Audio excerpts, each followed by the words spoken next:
हाय।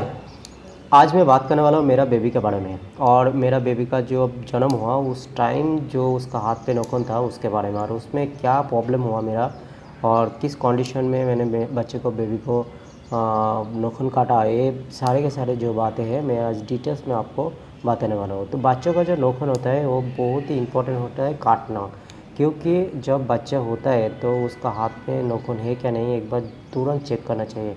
मेरा साथ जो प्रॉब्लम हुआ था, एक्चुअली मेरा जब बच्चा हुआ तब क्या हुआ, उसका हाथ में बड़ा बड़ा नाखून था और उसने खुद क्या किया, वो नाखून लेके आँख में उसने हाथ डाला और आँख में थोड़ा सा क्रॉस आया और उसमें पूरा आँख जो है लाल हो गया था। मैं भी ध्यान नहीं दिया था कि हाथ में नाखून है क्या नहीं है, और डॉक्टर ने भी ध्यान नहीं दिया था। तो ये जो प्रॉब्लम है ये आपके साथ बिल्कुल ही नहीं होना चाहिए। तो आप प्लीज़ ख्याल लीजिए, बच्चों का हाथ का नाखून जो है वो बिल्कुल ही रखने का नहीं। उसको आप जब भी बच्चा पैदा होता है तब भी आप उसको काट दीजिए।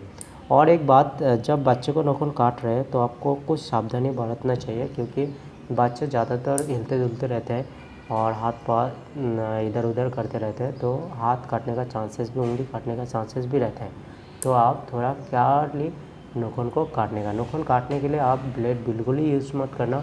आप ज़्यादातर नेल कटर होगा तो वही सबसे बेस्ट होगा। और एक बात, जब बच्चा नींद में होगा तभी अगर आप काटते हो नाखून तो सबसे अच्छा होता है, क्योंकि उस टाइम बच्चों को पता भी नहीं चलता और उतना हिलना डुलना भी बंद होता है।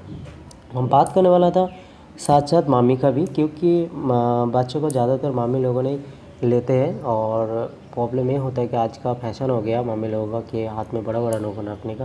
ये बिल्कुल ही नहीं रखने का। बच्चों के लिए ही सही आपका भी नाखून पूरा काट लीजिए, क्योंकि कब किधर कुछ भी हो जाए पता नहीं चलता, फिर डॉक्टर के पास जाना पड़ता है।